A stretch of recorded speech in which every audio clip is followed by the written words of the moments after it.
Hi everybody, welcome to another video in Calculus 3, section 17.7, Stoke Theorem. On a big scheme of things, Stoke Theorem is an extension of the Green Theorem. So what the Green Theorem is about? The Green Theorem says if we have a closed curve, let's say like that, also say that it is oriented counterclockwise.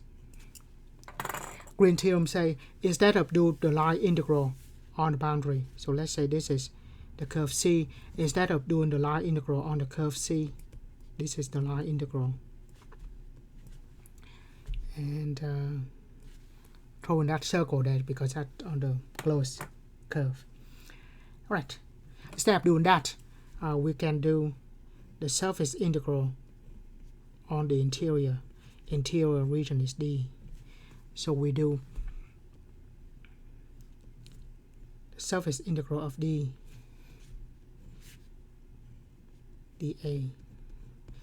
And the price to do that is, now let F be a vector in R2.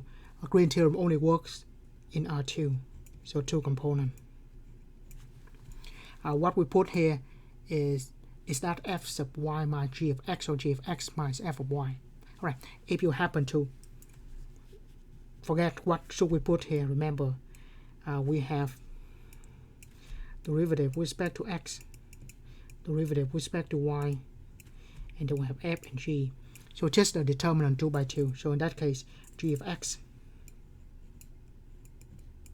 minus f sub y. So that's what the Green Theorem is about. The surface integral on the interior is the same as the line integral on the boundary. Of course, we have to talk about the orientation of the curve C. Right, now, the Stoke Theorem kind of like that, but in 3 dimensions. So we said in 3 dimensions, what will we have? So, in 3 dimensions, we might have something like this.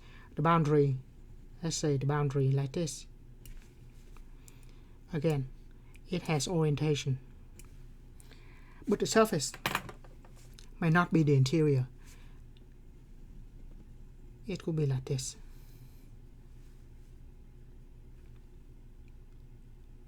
I'm talking about the interior. Yeah. Think about this. Instead of imagine that instead of have the flat plane here, try to bend this. Of course, I cannot really do this with a piece of paper, but if we have like rubber, then you have that surface can be bolted up or down. In this case, instead of have the flat surface, you just push that down, so it will be like this. Of course, it could be the surface that above it. And Stoke Theorem essentially say instead of doing the line integral on the boundary, we can do the surface integral on the surface. The surface here is in 3 dimensions, so like that. So instead of doing the line integral on the boundary, we can do the surface integral on that surface, and those are equal to. The only thing that we need to consider is there is the kind of a conversion factor, but I usually just say there is something there so that we can go from one integral to the other. But before we do that, there's a difference between in the Green Theorem and this one. Remember, in Green Theorem, we just say that assume that the curve goes counterclockwise, right? Which is all we care about. With Stoke Theorem, that will be different because we have the surface as well. So a surface, think about the simple case of a plane, two-dimensional plane. If a plane is like this, potentially we might have a vector, the tangent vector, the normal vector pointing up, orthogonal to the plane, and we potentially have the normal vector that point down, which is also orthogonal to the plane. So both of them are normal vector, one point up, one point down. So we have to have a way to associate the orientation of a surface to the orientation of a boundary of a line. So what we have here is the induced orientation of a surface according to the orientation of the boundary. The boundary is a curve. So think about this. If we have a curve like this, let's say go in that direction, meaning clockwise if we look from the top. Now, if we go like this, what would be the induced orientation? So, and the rule say we use the right hand, let the finger go along the curve. If we go in that direction, it's pointing up, right? So in this case, the induced orientation for the surface is up. If we go counterclockwise. Now if we have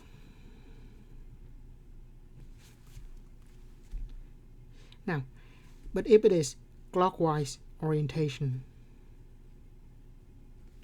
if we go in that direction, the thumb will point down. You can look at the camera. If we go clockwise, that will point down. So we will have the vector pointing down. So in physics, usually when up and down, we will use in physics. This one is come out of the page.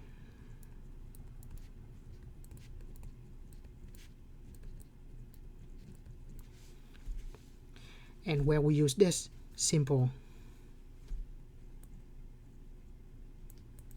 for the into the page.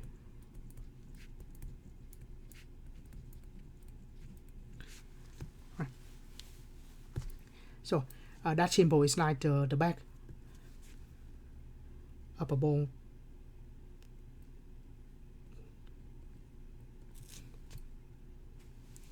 And then that. I mean, it's like a screw. The Phillips head is into the page.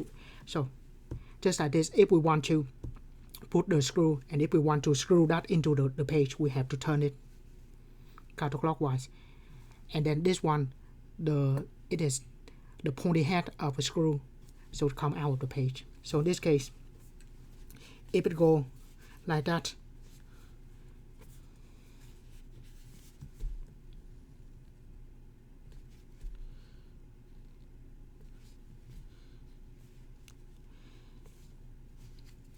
if we want the screw, so that will be this one is clockwise.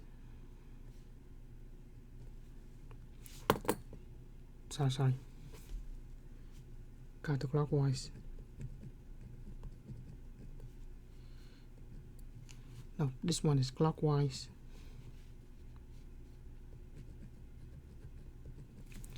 If we go clockwise, that will be into the page. If it's counterclockwise, that will point up so that out from the page. Right. So the orientation of the boundary will induce the orientation of the normal vector. And I think we talked about this previous section.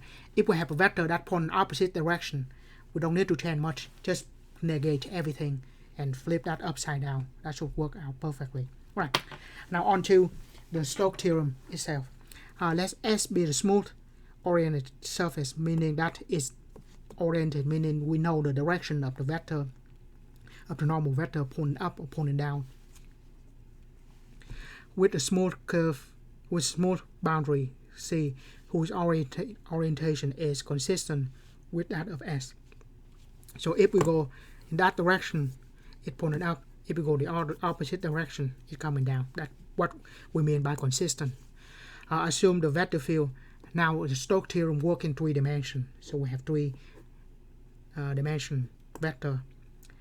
It's a vector field whose component is have first partial derivative. And then so we have the line integral on the boundary is equal to the surface integral on the surface, obviously. By the way, if you have a problem with the way the book, when we have the normal vector with the surface, this is called the flux, or just the surface integral. I just refer that to the surface integral. but in the book or the homework they call that flux. That is where we have the normal vector. Right, so once again, the line integral on the boundary is the same as the flux or the surface integral on a surface. The price to pay is that.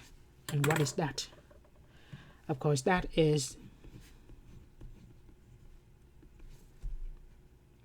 the curl of the vector field across the normal vector ds. Notice that we can write like this perfectly. If we're going to use the different parameters, then that will change to d. So s, if we want to change this to du dv, then change that to d, the region. But bottom line is, as we say, the Green theorem and that.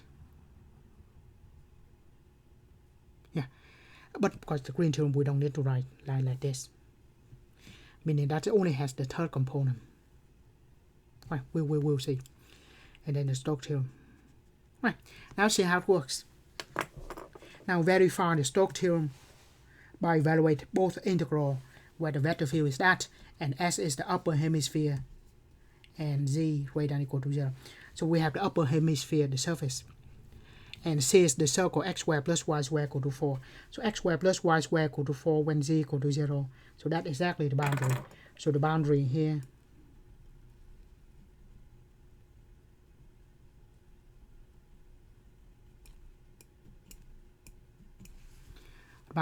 is x squared, I should not use the arrow, x squared plus y squared equal to 4, and this is on the xz plane, z equal to 0. So the boundary is that is the boundary. The surface is the upper hemisphere. Right, now we're going to do this two different ways. First, the line integral on the boundary, and after that we will find the surface integral on the surface. And because we need to do the curve and parameterize, so all that. First, using the line integral. So that's most of the problem. Now you get the idea. When we do line integral or surface integral, the first step is always parameterize the surface or the line or the curve. In this case, parameterize c. C is the boundary. Going that way, x squared plus y squared equal to 4. And z equal to 0. So if we want to write out, we can say r of t. This is the circle radius 2, so 2 cosine of t, 2 sine t, and z equal to 0. Stoke theorem work in 3 dimensions, so we need 3 components. So, have that. Next, the vector field.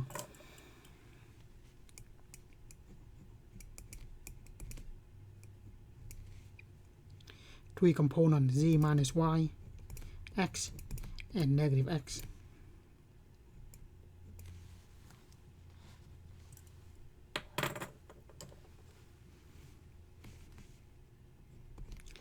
Z 0 minus y. Oh, sorry. Every time when we have the orientation, the parameterization, always write the limit. We write limit from 0 to 2 pi because we have one complete revolution. Right. So when we write like this, this is x, y, and z. So parameterize t, but parameterize the curve c. That's what we have. Now z minus y.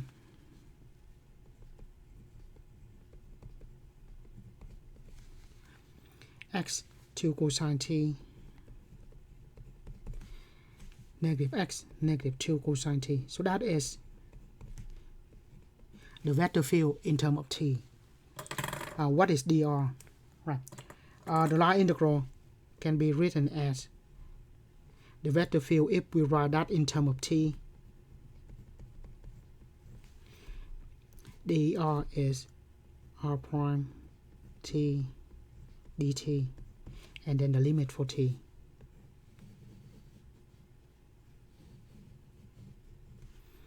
That's just straight from generic A to B. Right. So we have the vector in terms of t, which is good. Now we write the tangent vector r prime of t in terms of t. Or we just say dr is r prime t dt. So in this case, the derivative of r negative 2 sine t 2 cosine t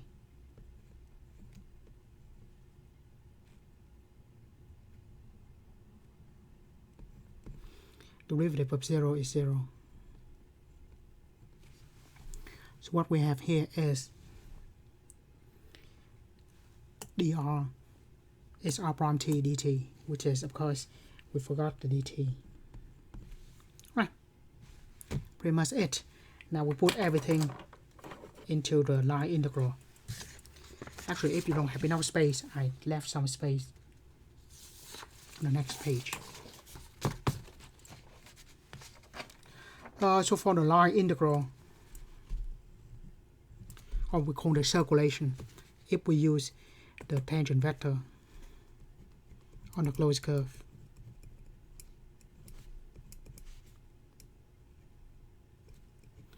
the vector field in terms of t dot derivative dt, and t in this case we know is going from 0 to 2 pi.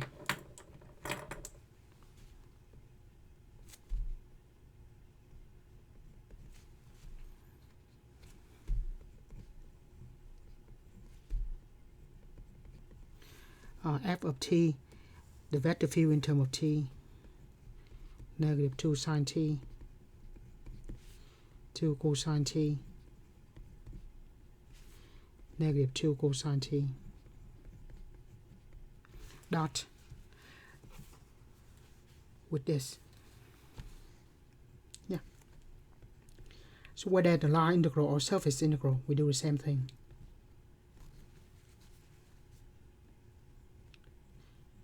Parameterize it, and then find the vector field or function in terms of t. Everything must be in terms of the parameters, because we integrate with those limits. Right, the dot product gives us negative 2 sine times negative 2 sine is 4 sine square, 2 cosine, 4 cosine square,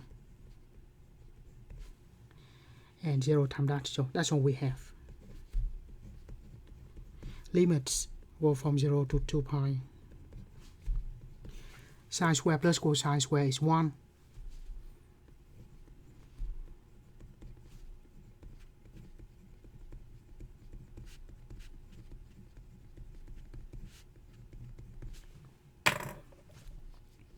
So that is 1.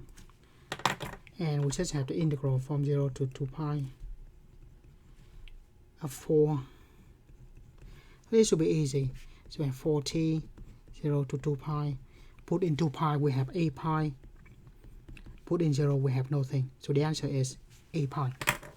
Right, so line integral is easy now.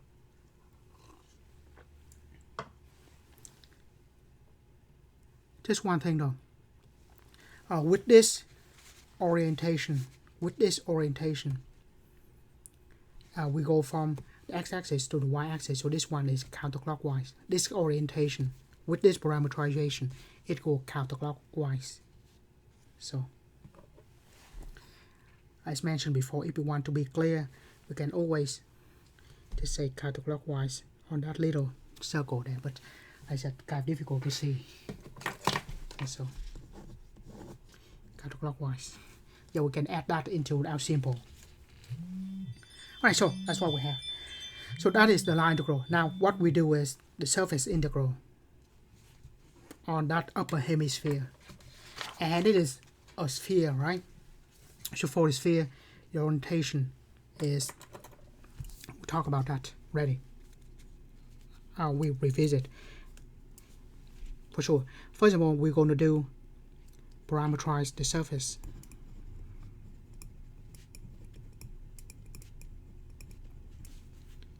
Yes. and S is the upper hemisphere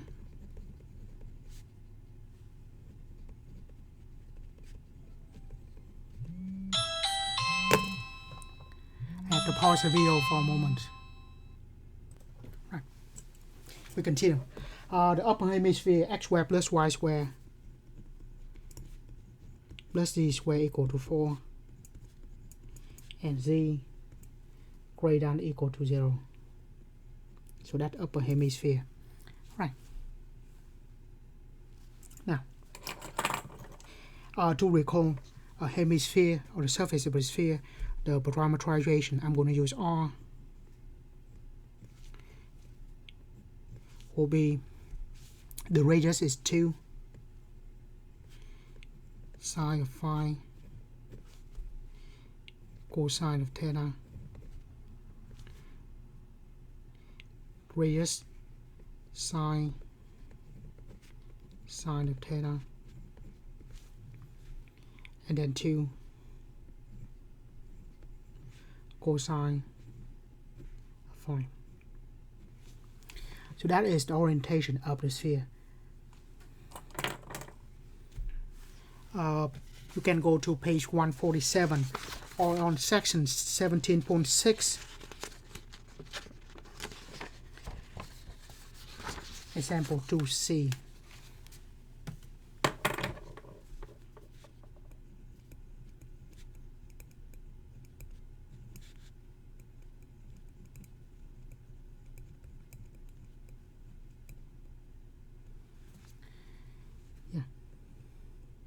So that is how we parameterize the surface of a sphere. But this is the upper hemisphere. So we have to specify the domain for phi. Upper hemisphere meaning from the North Pole to the equator.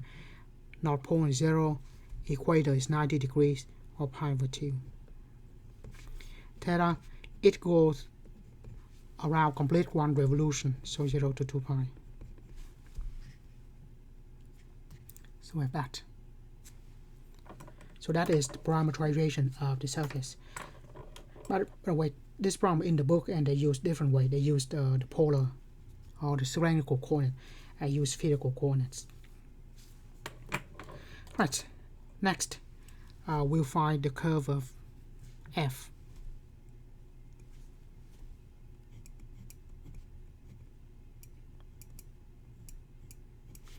Or it's going to be a curve of f.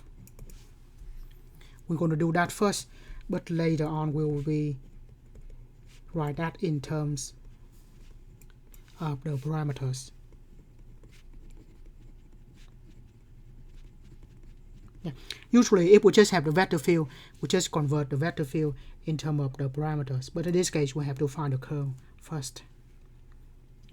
Phi and theta. Right, now the curve of a vector field is the del operator across the vector field. So the cross product is done with the 3×3 determinant. Right, the del operator derivative with respect to x, with respect to y, with respect to z, and the vector field itself is z minus y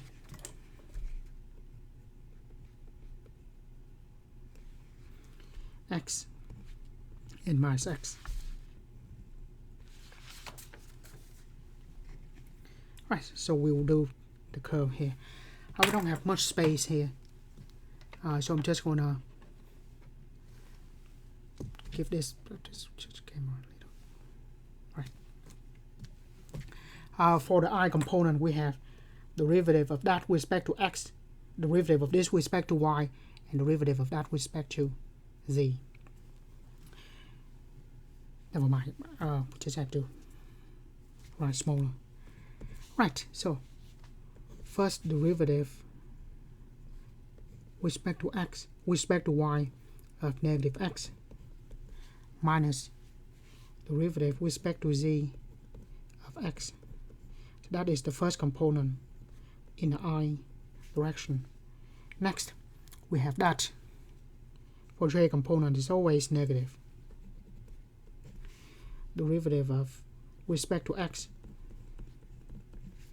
subtract derivative respect to z of z minus y. And then for k component, derivative with respect to x of x, subtract derivative with respect to y of z minus y.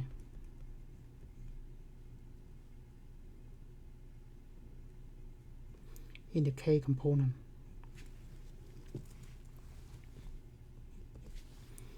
So that gives us 0, and here we have -1 minus derivative with respect to z is 1.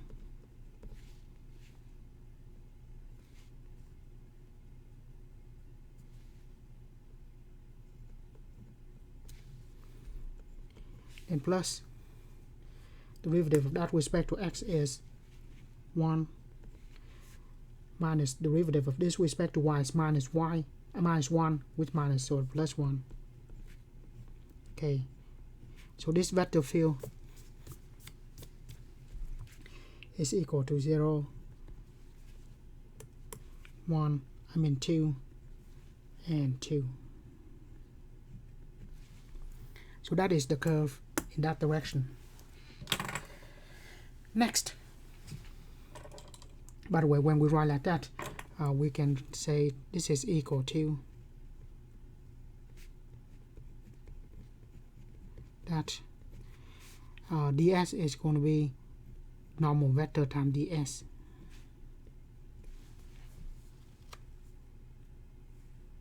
Right, but we're going to write everything in terms of the parameters. So need to find n, the normal vector.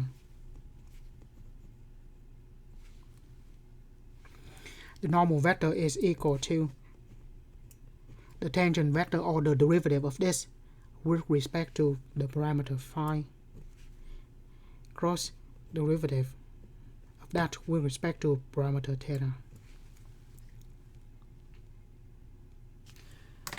Also, see this section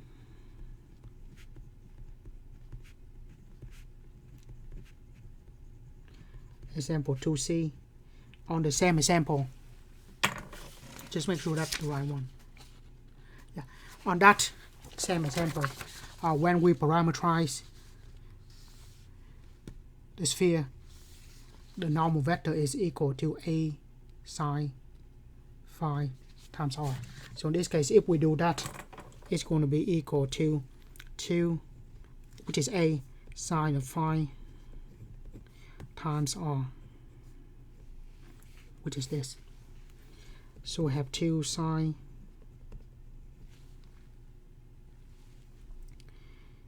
of phi times the vector 2 sine cosine 2 sine sine 2 cosine phi. Right, multiply everything by 2 sine phi. We have the normal vector is equal to 2 times 2 is 4, so we have 4 sine square of phi cosine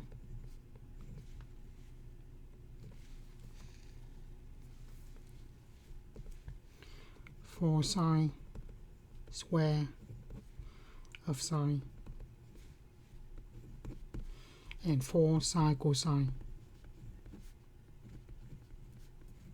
By the way, when we write this in terms of the parameters, we don't have to because this is constant. So if this one has x and y in it, we have to convert to phi and theta.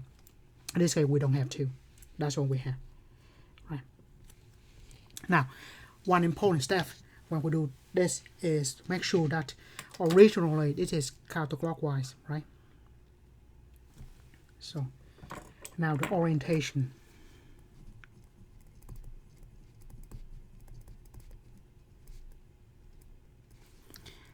If we go counterclockwise,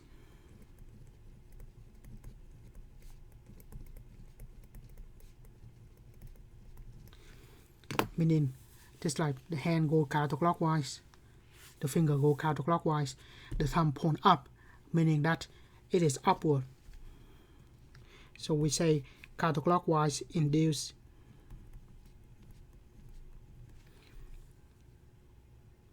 upward normal vector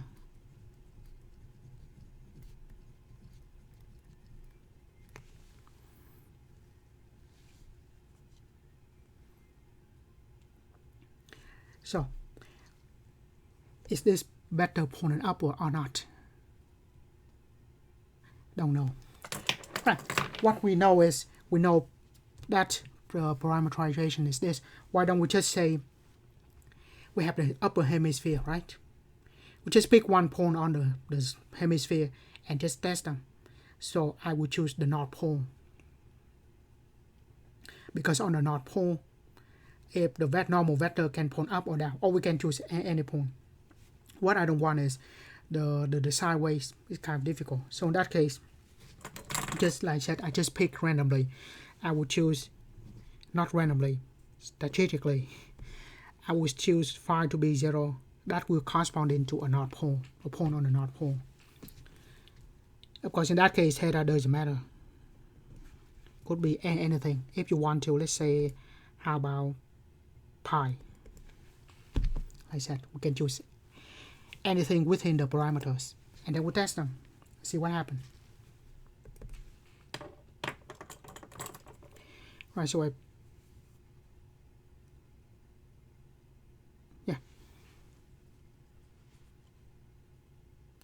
see what happens. So the normal vector equal to 4 sine square of 0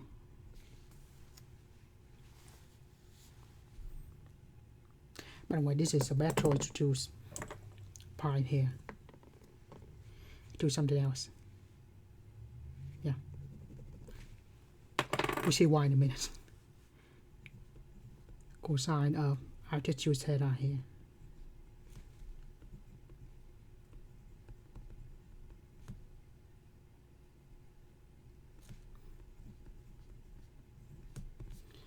And then 4 sine.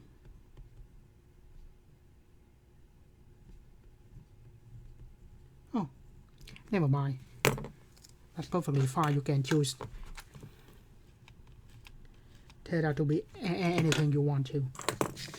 Yeah, why not? Just let it equal to pi. Perfectly fine. So pi and pi.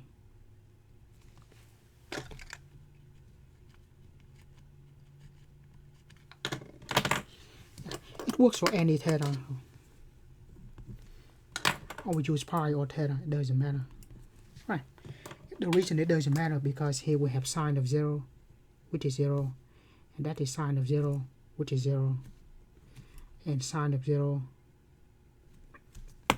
that is 0. Not, I don't know why I have the slash there, because phi is equal to 0, so we just have sine of cosine 0. Cosine 0 is equal to 1.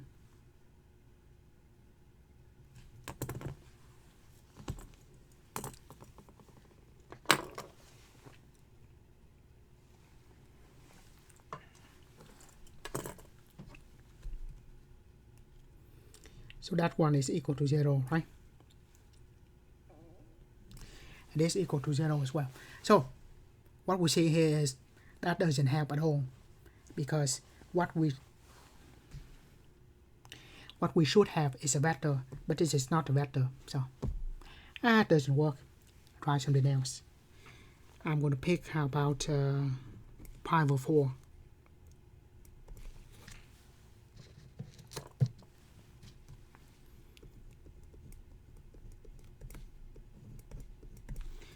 And let's see, why not still pi?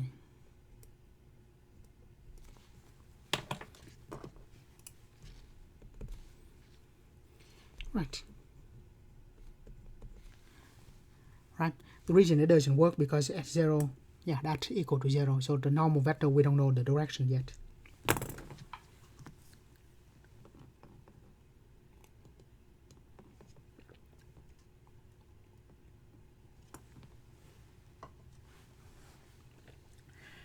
Right.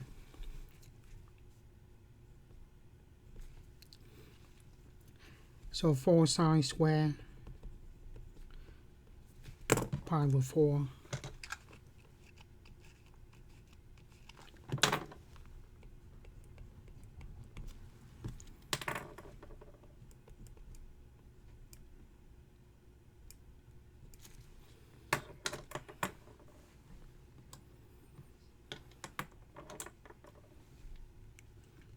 cosine of pi 4 sine square of pi over 4. This is sine, sorry. Yeah. Sine of pi. And then 4 sine of pi over 4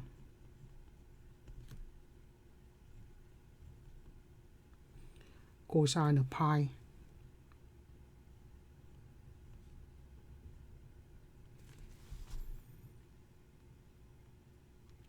so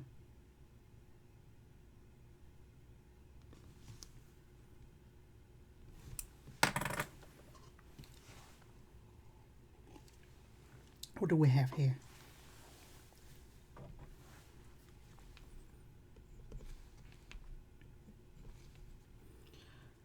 Sine square pi over 4 sine pi over 4 is square of 2 over 2, so that's 1/2 times cosine is -4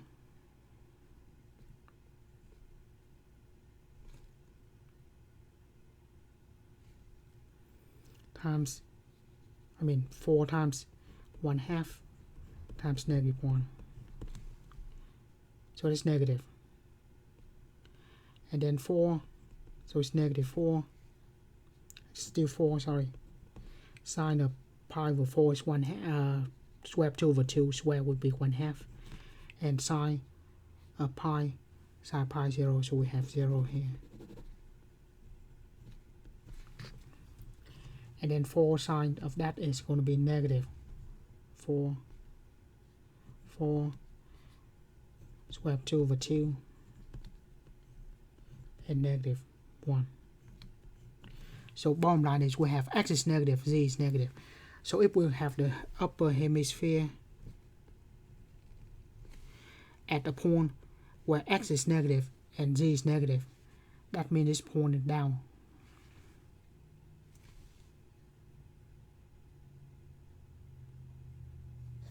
Oh, sorry, this is still pi over 4, right?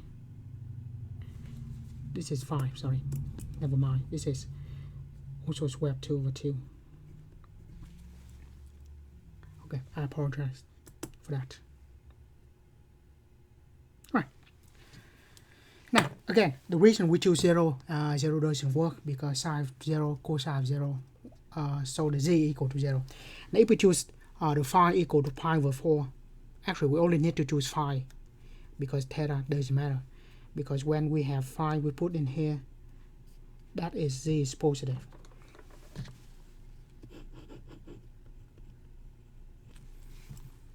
Right?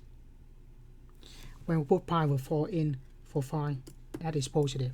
And if it's positive, it's pointing up, which is the correct orientation that we have. So yes, this one pointing up. So yes, that means this one has a correct orientation. We don't need to do anything. So usually we just pick a values, pick a number, put in here, find out what is the z values. In this case, the z values is positive, so pointing up, exactly what we want. So that we don't need to do anything after that. Right. Now, let's hope we have enough space here. Finally, the surface integral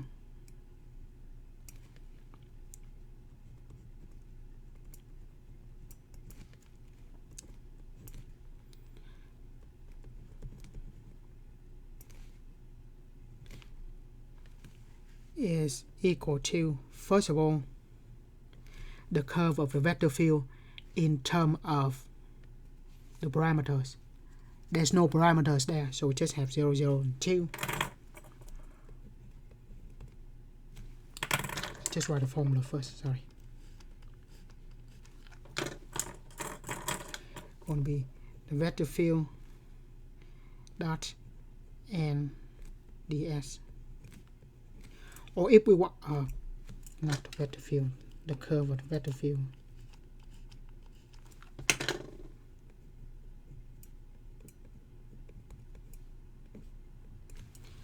Right. So what we have here is the surface integral. The curve of the vector field in terms of the parameters. There's no parameters there, so just 0, 0, and 2. Dot with the normal vector, well, that much. I'm going to write very small here, but it actually doesn't matter. The first two components, two, sorry.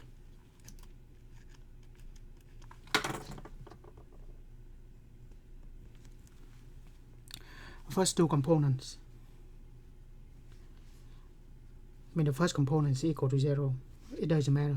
So we have 4 sine square cosine theta,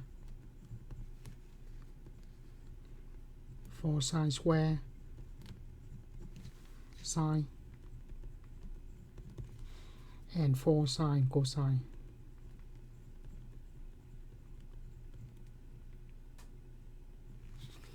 And d phi d theta go from 0 to 2 pi and 0 to pi from that. Now we do the dot product. 0 to 2 pi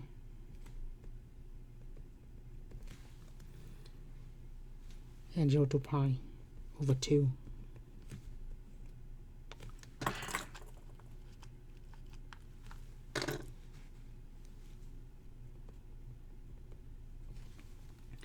Right, 0 times that, that's 0. 2 times that give us 8 sine square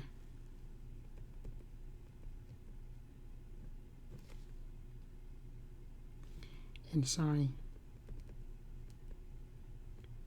theta. And that is 8. And then 2 times that plus 8 sine cosine.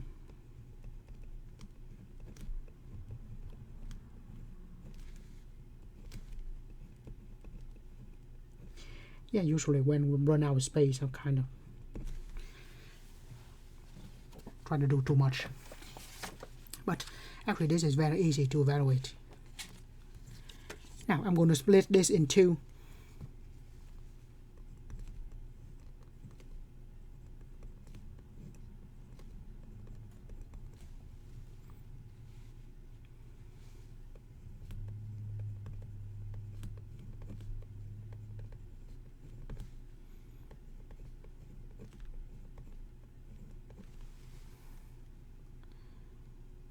So split that in two.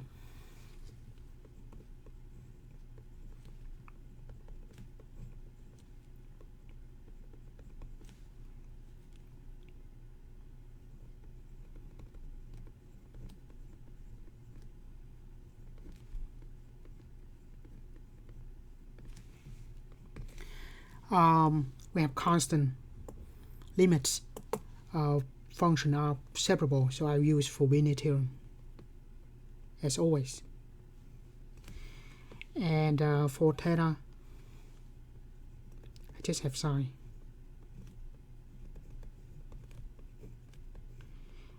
And from 0 to pi over 2 for 8 sine square be fine. Right, so that's the first integral. The other one, there's no theta.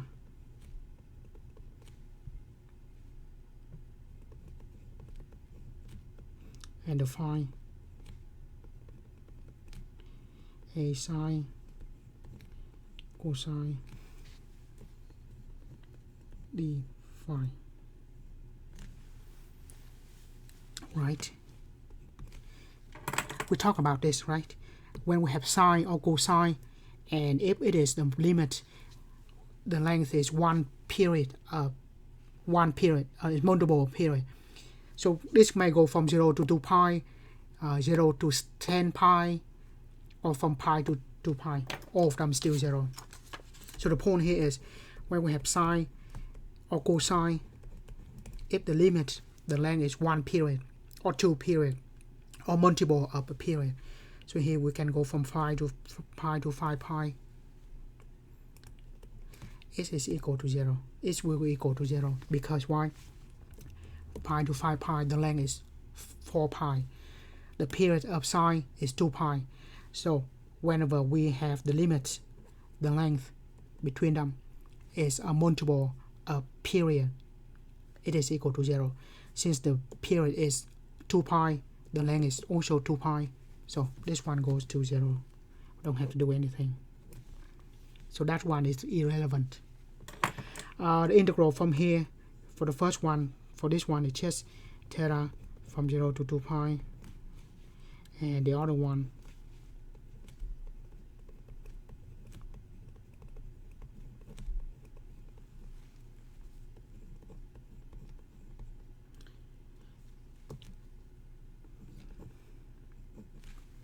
right. If we want to do that, that is the half angle formula. Sine of 2 phi is equal to 2 sine cosine. But I'm just going to use the calculator because we don't have enough space left.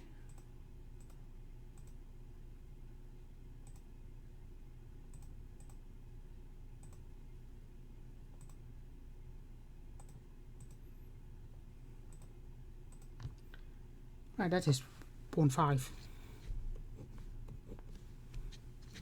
I forgot the 8, so this is equal to 2 pi 8, factor out the 8, the integral just the sine cosine, we have 0.5, so times 1/2, so this is equal to 8 pi, which is exactly as we did before. So bottom line is, in this example, we see that the line integral around the surface, around the boundary is counterclockwise, is the same as the surface integral with the upward normal vector, and the price to pay is the curve of the vector field. Yeah. So sometimes one side is a lot more complicated than the others, but in this problem we do on both sides, and both of them equal to 8 pi. Yeah. So it's not that bad.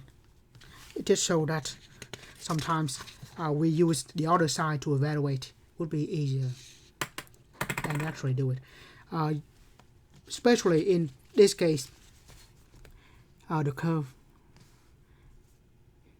You see why do we have to have this theorem, even though the right hand side here sometimes look like a lot of work, right? We have to find the curve. We have to check the normal vector to make sure that the orientation of both of them will be the same. Seems like a lot of work. Why don't we just do the line integral? Well, I'm glad you asked. Let's look at the next example. Right. Evaluate the line integral where f, that is the vector field, and c consists of the 3 line segments. Now that is the problem, right? If we have 3 line segments, meaning we have to have 3 parameters, 3 parameterization. In that case, we have to do the line integral 3 times. That is the problem. Instead of doing that, using the green term, we can just do the surface integral on the surface. In the surface now, in this case, if we see the graph, it is just a triangle. Now this triangle, if we let z equal to 0,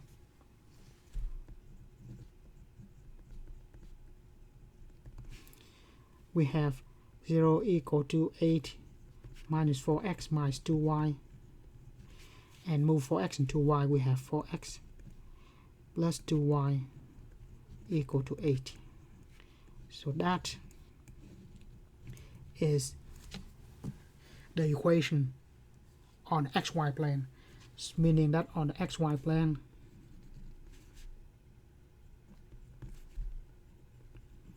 when y equal to 0, x equal to 2, and when x equal to 0, y equal to 4. So we're talking about this triangle.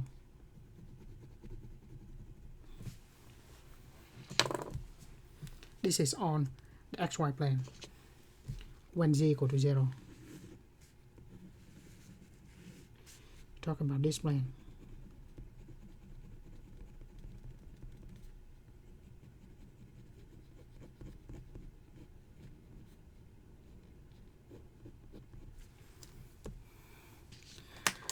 Right, now let's write out the formula for the Stoke Theorem first. Stoke Theorem says the line integral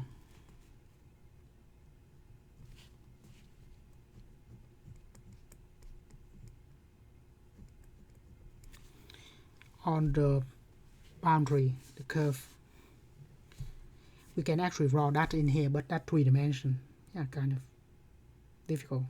Yeah, just write C equal to the Stock Theorem say the curve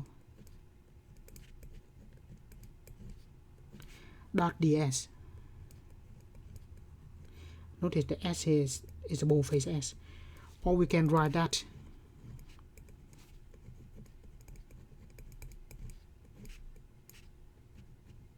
n times ds. This one has the orientation. So we go like that. The normal vector, the induced orientation is like that, which is pointing up, right?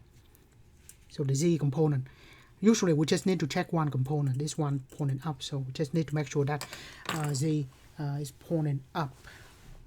Right, so if we want to do the line integral, there are 3 of them. If we want to do the surface integral, even though the work might be complicated, but there's only one integral. So we're going to use the right hand side here. So first, parameterize the surface.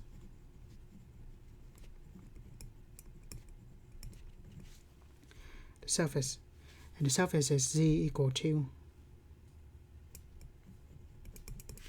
a minus 4x minus 2y.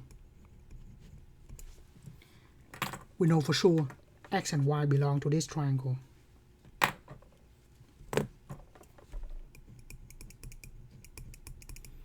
Sometimes it's difficult to describe, we just draw it instead.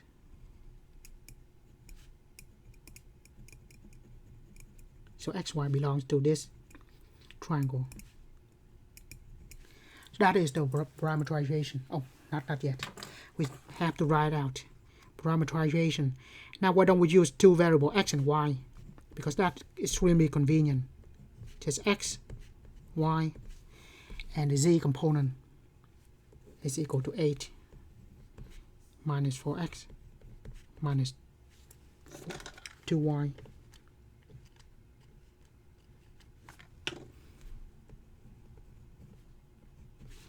And xy in that.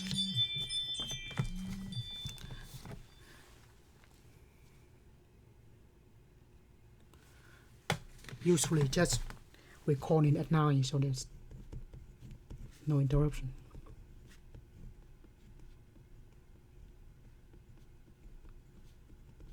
Right. So we're going to do the surface integral with this parameterization. Right, so we have the parameterization. Next we're going to calculate the curve of the vector and make sure in terms of these parameters, which is already x and y, so we don't need to change. But so we're going to find the curve of the vector in terms of parameters.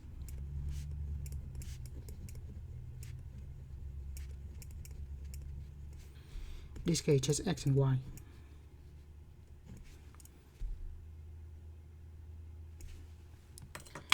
So the curve of the vector field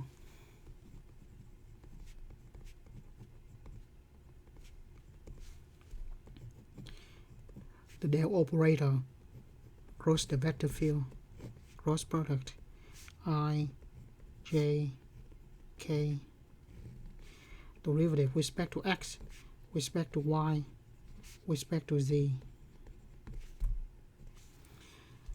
and then the component of vector field itself is that z minus z x squared minus y squared. Right. Yeah, look like this might take a lot of space, so try to write small. For the first component, derivative with respect to y, I will not really write small, I will skip a step. Derivative with respect to y, negative 2y. Subtract derivative with respect to z. Derivative of with respect to z is negative 1 plus 1. In I direction. For j, derivative of this with respect to x, 2x.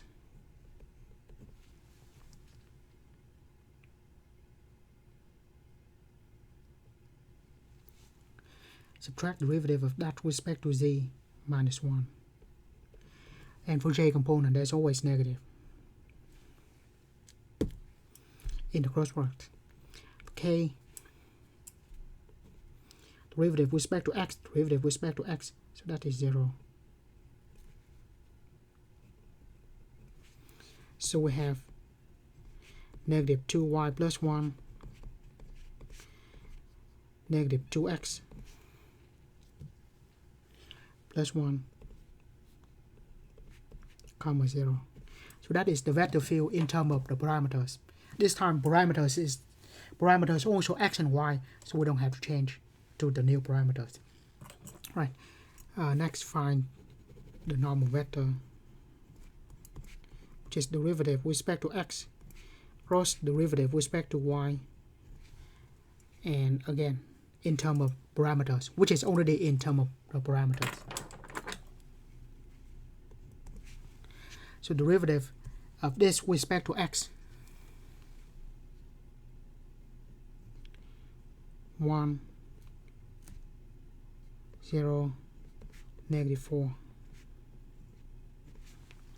cross derivative of the same thing with respect to y, 0, 1, negative 2y, negative 2, sorry, derivative.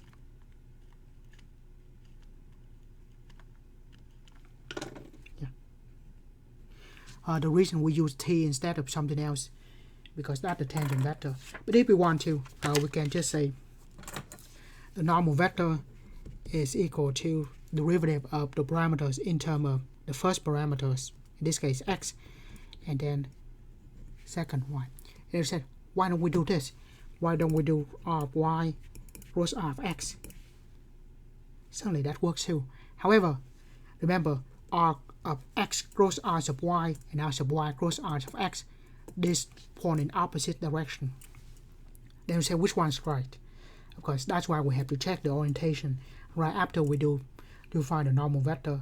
Just make sure that the orientation consistent with of the problem. So we just cross product first, see what happened. We might have to change.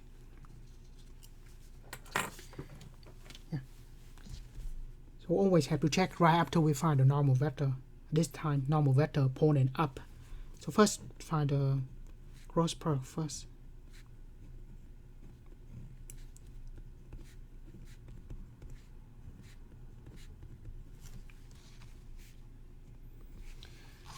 Right, for the first component, 0 minus minus 4, 4.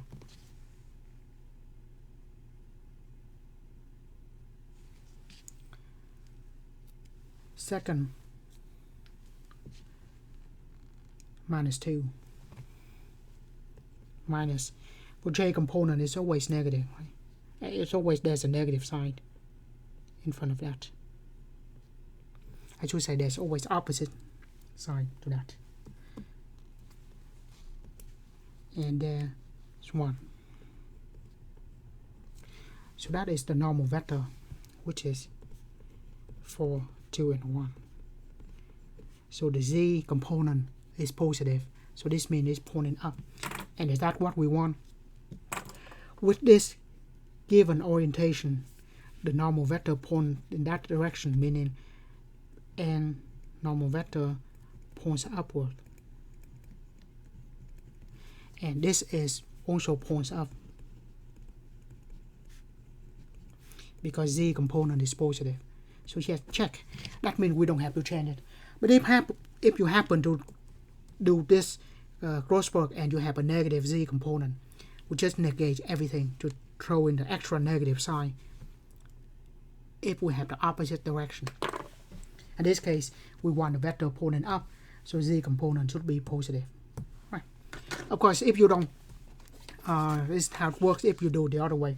And we said, why don't we do the cross product of ty cross tx? Let's just do it.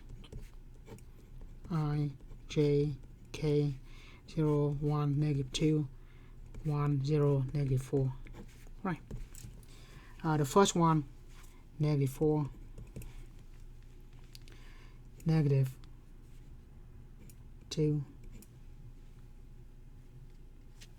and negative 1.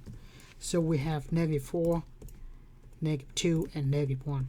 Obviously, because z is negative, that means this vector pointing down. This normal vector points down. Opposite to what we want from the problem. The problem saying going that way, normal vector has to point up. This one point down. So what do? Don't need to do anything. We just say the normal vector in this case, just negate all that. Become 4, 2, and 1. Right. So if we don't have the vector, normal vector pointing in the right direction that we want to, negate everything. That will take care of it. But if we have the vector pointing in the same direction, that's good. So that's good. Now we will put everything back in terms of the parameters. Right. The line integral according to Stoke Theorem is the surface integral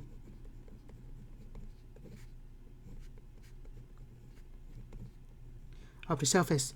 And the surface, notice that this s is different than that s. That s is the bold face, this one regular s. The surface integral, now we have to write everything in terms of the parameters. In terms of the parameters, the vector field is negative 2y plus 1, negative 2x plus 1, 0. The normal vector in terms of the parameters, 4, 2, and 1. And then we can write dy dx or dx dy, it doesn't matter. So I just write dA, the limit of the parameters now. I'm just going to draw from 2 to 4. Could be dx dy, dy dx, doesn't matter.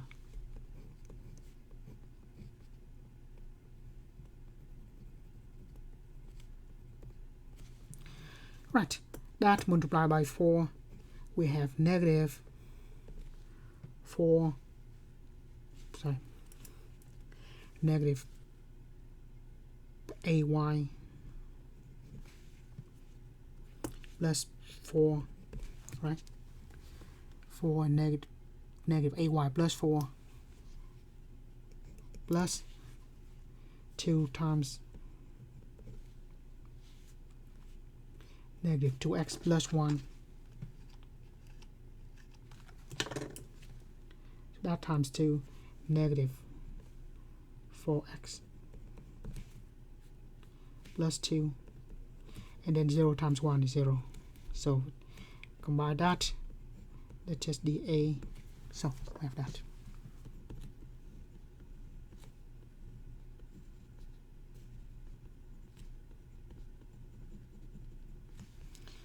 So that gives us what?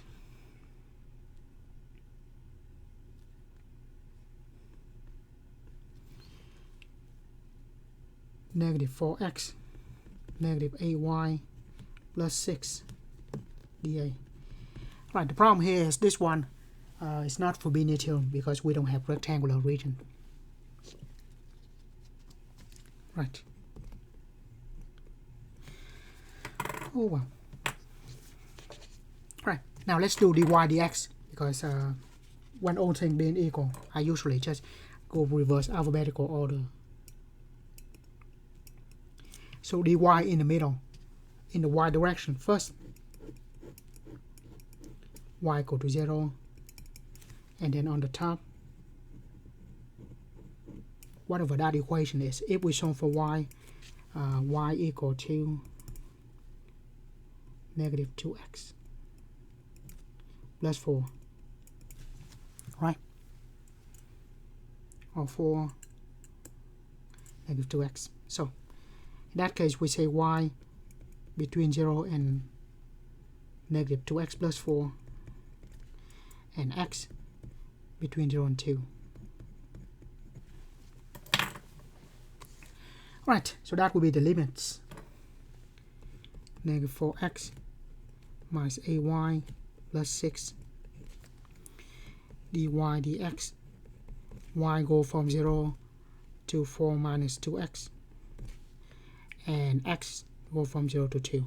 Right, this one we have to integrate directly, cannot use Parameterize theorem. Right, integral with respect to y, so we have negative 4xy, negative derivative integral of y, so we have to integrate that with respect to y is y squared over 2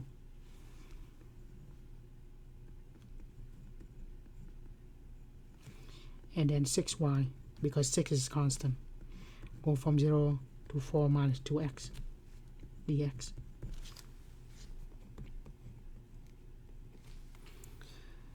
Right, this is negative 4x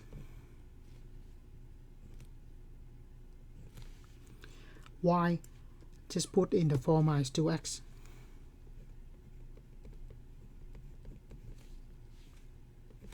a and 4 cancel out is 4, y squared 4 minus 2x squared, and then plus 6 to 4 minus 2x, and we integrate that dx. Once we run out of space, and 2, this is polynomial with rational limits, we should have a rational answer, meaning we just going to use the calculator here. Right, negative 4x times 4 minus 2x minus 4 minus 2x square plus 6 4 minus 2x dx. Negative 88 over 3. Right, you know, say, well, this problem is not very simple, right? But the point here is it's not that bad compared to if we parameterize 3 line segment, we have to do the line integral 3 times.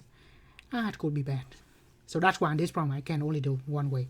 So the surface integral in here is simple enough. So just like any surface integral, any line integral, the first step, parameterize the surface or a curve. Second, write out the function, the vector field, in this case the curve of the vector field, in terms of the parameters. In this case parameters x and y, so we don't need to do anything. Next, compute either the normal vector or the tangent vector, so pretty much have to do with derivative of the vector field. So we do that, and the normal vector in this case. But for the surface integral, when we do where we have the normal vector here, that is the flux. When we do the flux integral, make sure that we have to check the orientation. Make sure the normal vector we have point in the same direction as the normal vector that we need. So, in that case, that correct orientation, so that check. Then we just do all of this. And then just a double integral after that.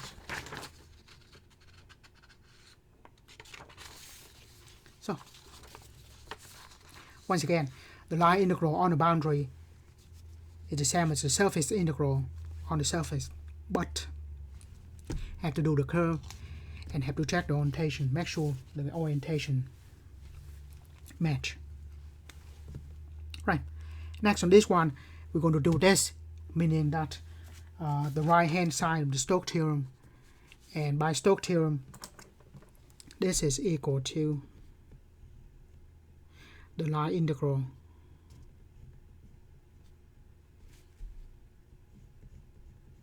on the boundary of S. And usually there's a boundary of S, we can just write this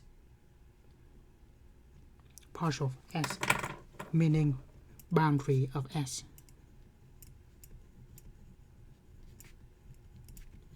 On this case, we call C if we want to. Or we just say C equal to boundary of S. Right, so we're going to do the line integral. In this case, it's a lot easier just to use the line integral rather than doing that. That's the point, right? So usually when we have the equation, meaning that we can go from right to left, from left to right, sometimes one side of the equation is a lot easier to do than the other side. And we just choose the one that is easier to do. That's exactly what we have. Also, this one we assume that the n points in the positive direction of z, meaning that normal vector point up. Now if it go up, it has to be counterclockwise. So the induced orientation is counterclockwise. Right. So n point positive z direction, which induce counterclockwise.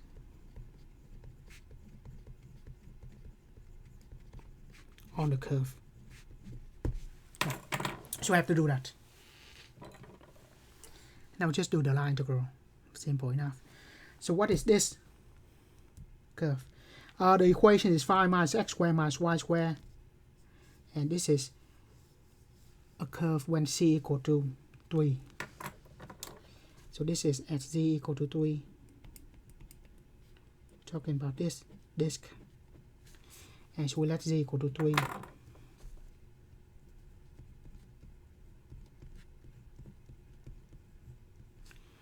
Move everything on this side, move the 3 to the other side. We have the curve is x squared plus y squared equal to 2.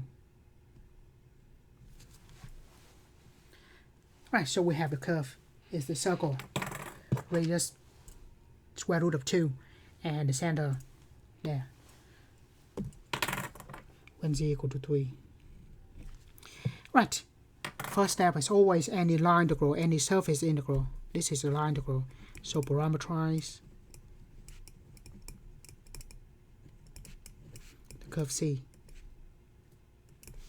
which is x squared plus y squared equal to 2, and z equal to 3.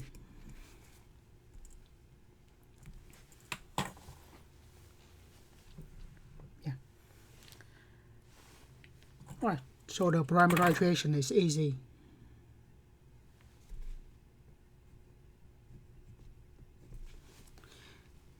Again, we can just use x and y if we want to. We can use x, y, where x is x, y is y, and z is what? 3.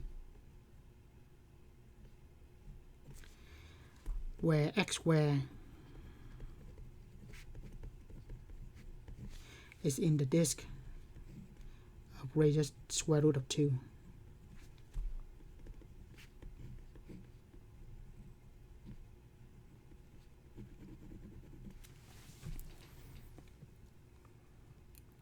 So that is one way to do that.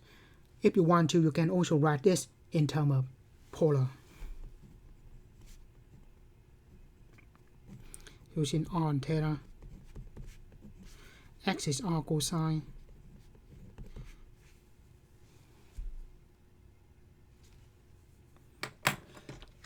Sorry.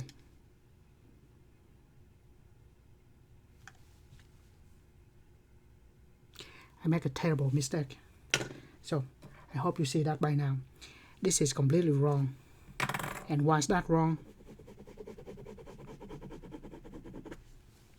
because this is a curve C.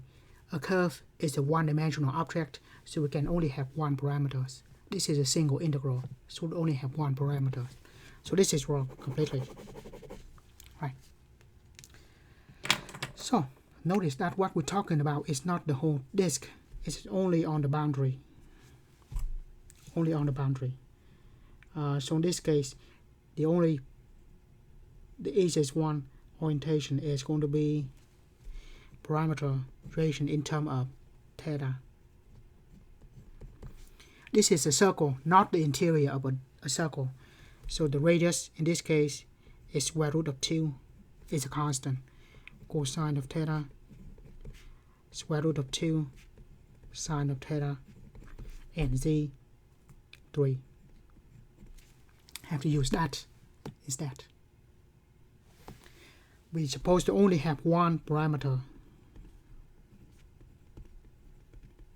So yeah, so that gives us the parameterization of that curve C. Right, only need one parameter because that is a single integral. All right, now we will write this vector field, well, in terms of that.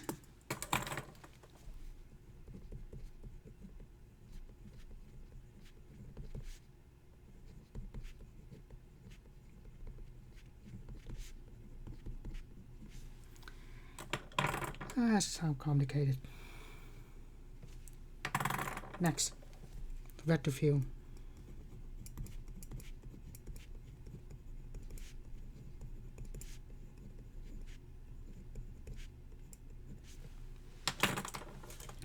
In terms of theta, in terms of parameters, negative x, negative square root of 2 cosine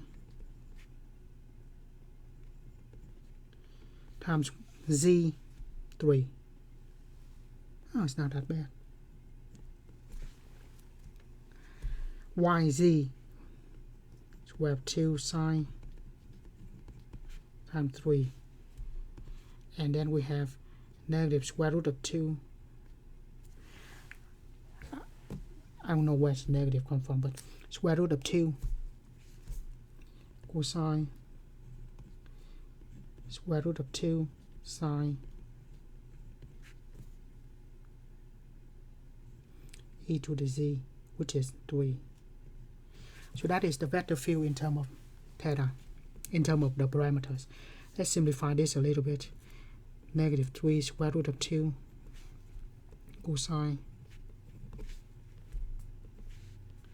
3 square root of 2 sine,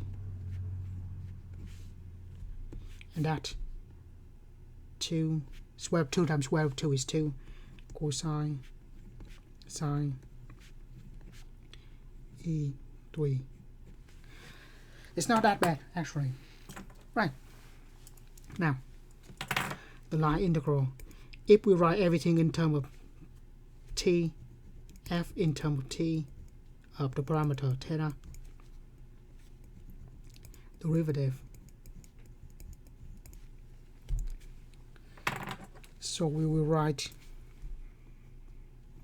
dr equal to r prime theta d theta.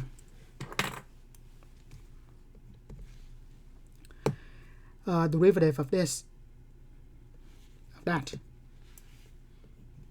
negative 2 sine theta, negative square root of 2 sine theta,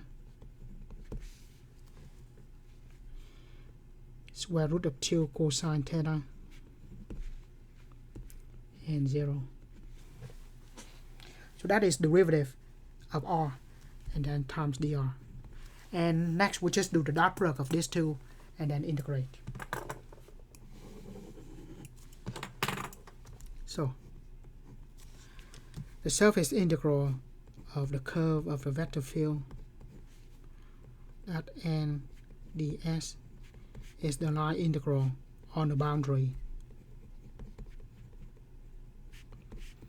The line integral, we use the parameter theta dot that, and theta in this case will from 0 and 2 pi. 0 to 2 pi.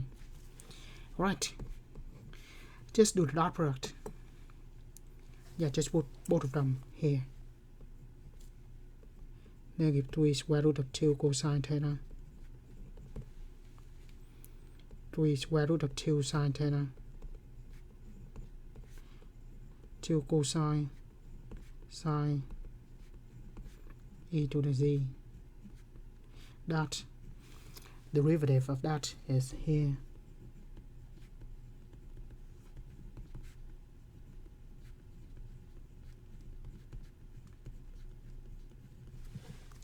Zero to 2 pi.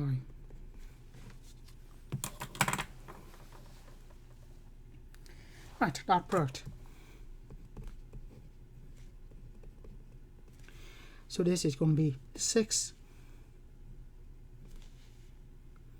Square root of 2 times square root of 2 is 2 times 3 is 6. Negative times negative is positive. Sine times cosine.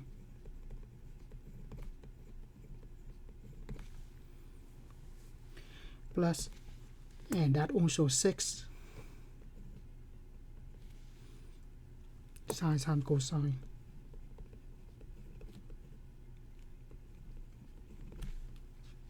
And that times 0, so conveniently that cancels out, which is good, very good. And I know this isn't going to be 0.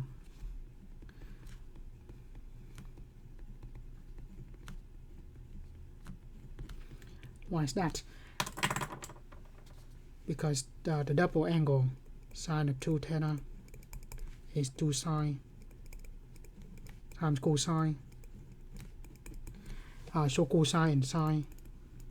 So we do this every time when we have sine cosine.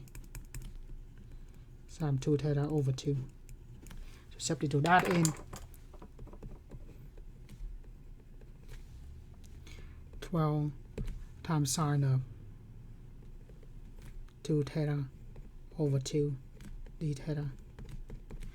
So 0 of 2 pi 6 sine of 2 theta d theta.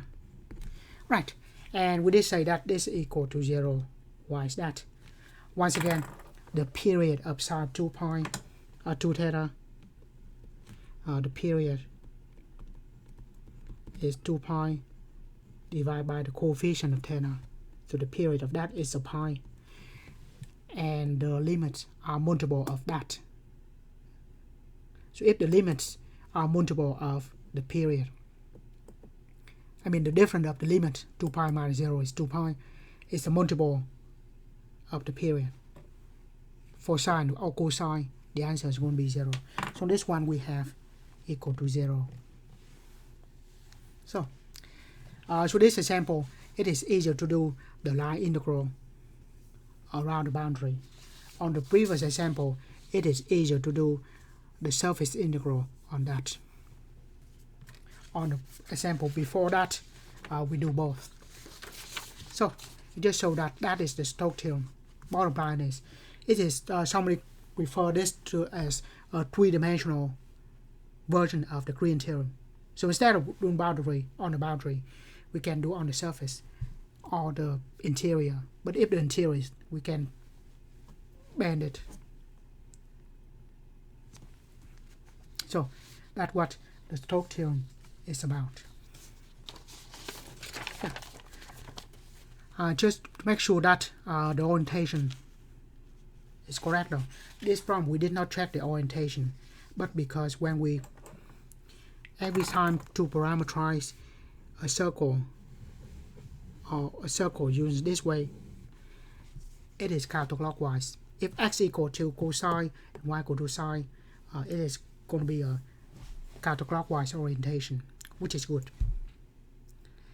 If we reverse, and if this one we do the counterclockwise, what we have to do is throw in the negative in front of theta, so to have that circle going counterclockwise. Go clockwise, I mean.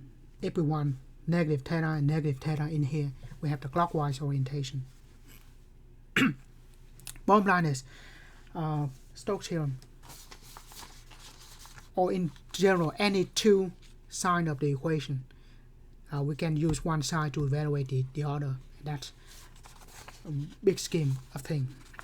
Right, so that's what the Stoke Theorem is about. I'm going to stop this section here. As always, thank you for watching.